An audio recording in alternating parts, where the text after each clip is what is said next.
Assalamualaikum warahmatullahi wabarakatuh.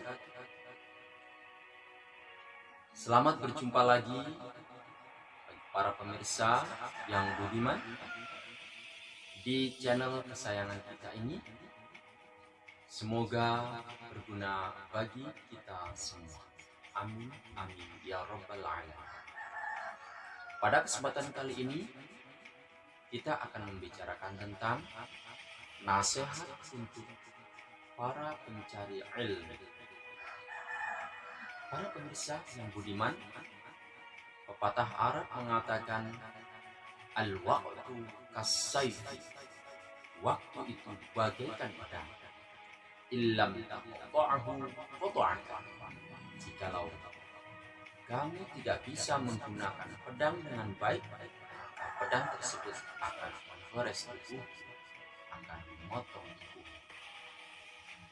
Itulah betapa pentingnya waktu, sehingga Allah Subhanahu wa taala telah mengingatkan kita di dalam surah Al-'Ashr, a'udzu billahi minasyaitonir rajim, wal 'ashr, demi masa, demi waktu, innal insana lafi khusrin illa alladziina aamanu.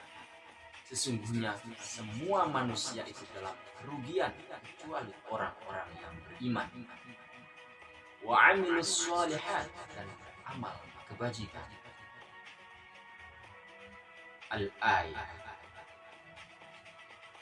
Para pemirsa yang dimuliakan Allah Subhanahu wa taala, Baginda Nabi Muhammad sallallahu alaihi wasallam juga menegaskan dalam sebuah hadisnya, min husni islamil mar'i tarkuhu ma la ya'ni, yang artinya termasuk baiknya keislaman seseorang adalah ia meninggalkan sesuatu yang tidak berguna baginya, baik di dunia maupun di akhirat. Jadi semua waktunya digunakan untuk hal-hal yang positif, untuk hal-hal yang baik. Para pemirsa yang budiman, nasihat yang kedua, belajarlah sambil berdoa. Untuk itu, sebelum kita belajar, maka sudah semestinya dan harus kita biasakan untuk berdoa terlebih dahulu. Doanya mungkin para pemirsa sudah hafal, yaitu Rabbi zidni ilman nafi'a warzuqni fahman wasi'a. Amin. Nasihat yang ketiga, carilah ilmu sebelum engkau dijadikan pemimpin. Udlubul ilma qabla an tusawwal. Carilah ilmu sebelum engkau dijadikan pemimpin. Karena apa? Karena kalau kita sudah dijadikan pemimpin, maka biasanya orang yang sudah menjadi pemimpin itu malu mencari ilmu, atau tidak ada kesempatan karena sudah sibuk dengan urusannya, sehingga waktu untuk mencari ilmu itu sudah sangat sedikit. Oleh karena itu, sebelum kita dijadikan pemimpin, marilah kita mencari ilmu sebanyak-banyaknya. Nasihat yang keempat, engkau pasti menjadi pemimpin. Pertama, menjadi pemimpin diri sendiri. Kemudian nantinya akan menjadi pemimpin keluarga, pemimpin masyarakat, pemimpin negara, bahkan mungkin akan menjadi pemimpin dunia. Dalam sebuah hadis diterangkan, kullukum ra'in wa kullukum mas'ulun 'an ra'iyyah. Setiap kalian adalah pemimpin Wa kullukum mas'ulun 'an ra'iyah, dan setiap kalian akan dimintai pertanggungjawaban terhadap rakyat, terhadap orang-orang yang dipimpin. Para pemirsa yang budiman, nasihat yang kelima, kamu harus berpikir secara dewasa. Artinya, kita harus menjadi orang yang cerdas. Untuk menjadi orang yang cerdas, tentu harus banyak belajar, banyak membaca, dan banyak berlatih. Hal itu banyak sekali sindiran-sindiran di dalam Al-Quran. Seperti potongan ayat, afala tatafakkarun, apakah kalian tidak berpikir? Hal itu adalah mendorong kita agar kita selalu menggunakan akal pikiran kita ini dengan baik dan baik. Nasihat yang keenam, jadilah kamu orang yang giat, rajin, dan hemat dalam segala hal. Contoh, jangan menggunakan uang kecuali pada hal-hal yang wajib, yang penting, yang paling penting, yang tidak bisa ditunjang dengan yang lain. Karena hemat pangkal kaya. Orang yang hemat itu nanti tidak akan menjadi orang yang hina. Dalam Al-Quran pun dijelaskan, dan janganlah kalian membeberkan tangan. Maksudnya adalah boros. Wala tabsutha kullal basti fataq'uda maluman mahsura. Kalau kita boros, maka kamu akan duduk dan terhina. Untuk itu kita harus pandai-pandai menghemat. Hemat dalam menggunakan uang atau menggunakan harta, atau hemat dalam menggunakan kekayaan negeri, sehingga anak keturunan kita nanti tidak berhina, tetap jaya.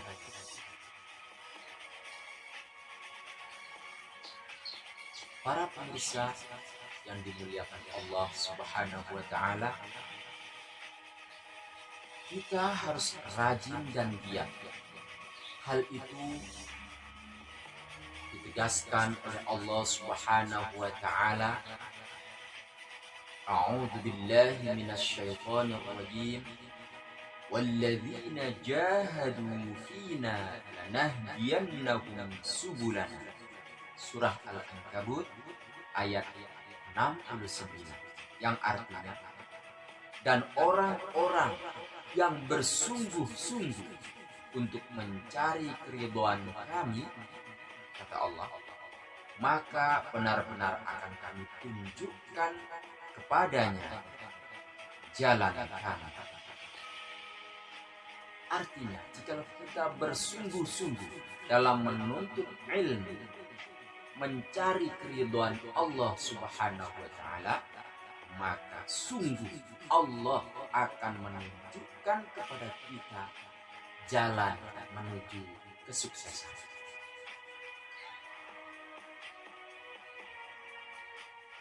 Kita tidak boleh boros. Kita harus hemat. Allah Subhanahu wa Ta'ala tidak menyukai orang yang boros. Dalam Al-Quran dijelaskan, A'udzu billahi minasyaitonir rajim, Innallaha la yuhibbul musrifin, yang artinya sesungguhnya Allah itu tidak menyukai orang yang berlebihan. Berlebihan dalam menggunakan harta, berlebihan dalam menggunakan uang, dan berlebihan dalam menggunakan hal-hal yang seharusnya dihemat seperti listrik, air, dan lain sebagainya. Di dalam Al-Quran, Allah Subhanahu wa Ta'ala juga menegaskan, Innal mubadzirina kanu ikhwana syayatin, yang artinya sesungguhnya orang-orang yang memubazirkan atau mensia-siakan sesuatu itu adalah saudara-saudara syaitan, akan menjadi saudara-saudara syaitan. Karena apa? Karena ketika orang itu sudah berlaku boros, kemudian menyia-nyiakan harta, menyia-nyiakan uang, menyia-nyiakan waktu, maka setan akan menemaninya. Jika orang tersebut sudah menyia-nyiakan waktu, kemudian boros, maka dia akan jatuh miskin, bangkrut, dan terhina. Setelah itu setan datang untuk menggodanya, untuk berbuat korupsi, untuk berbuat curang, bahkan lebih jahat lagi. Karena setan itu suka jikalau orang itu berbuat kejahatan dan nanti dijadikan temannya di neraka. Na'udzubillah, summa na'udzubillah. Para pemirsa yang dimuliakan Allah Subhanahu wa Ta'ala,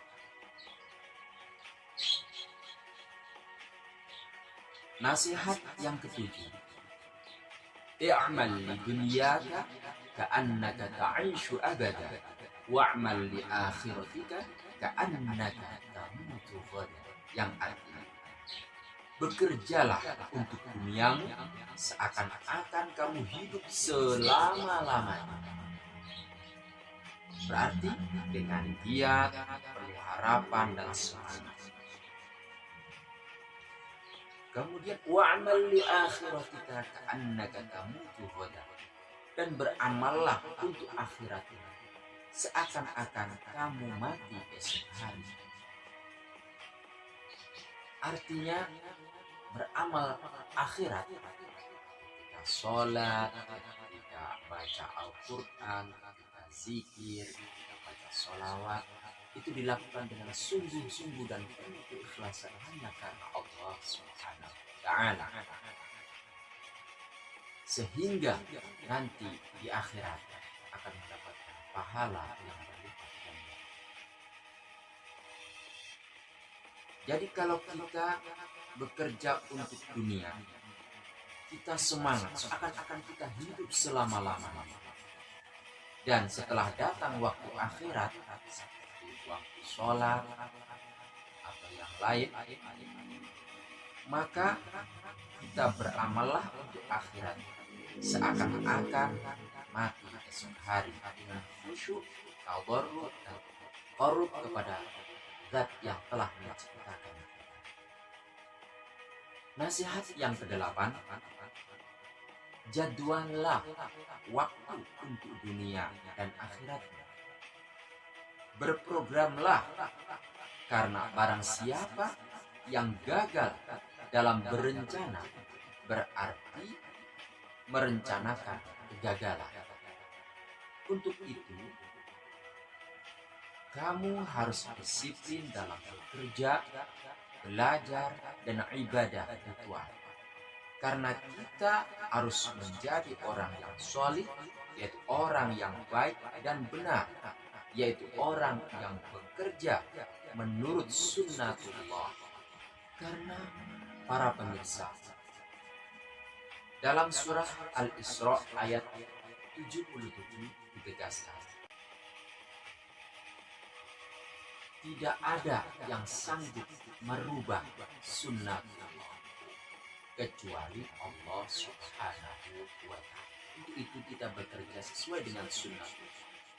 Kalau kita ingin mendapatkan hasil yang lebih, maka kita pun harus pandai untuk merencanakan dan manajemen pengaturan. Jadi sunnatullah itu adalah hukum yang ditetapkan oleh Allah untuk alam. Contoh, api itu membakar, es itu dingin, apalagi, dan lain sebagainya. Itu adalah sunnatullah yang ditetapkan untuk alam. Ini tidak ada yang bisa merubah kecuali Allah Subhanahu wa Ta'ala. Untuk itu kita pun harus mengetahui, belajar sunnatullah. Kemudian kita bekerja sesuai dengan sunnah. Orang yang bekerja, berusaha itu jika niatnya untuk kebaikan, niatnya karena Allah, akan mendapatkan pahala yang berlipat. Sebaik-baik makanan adalah makanan hasil usaha.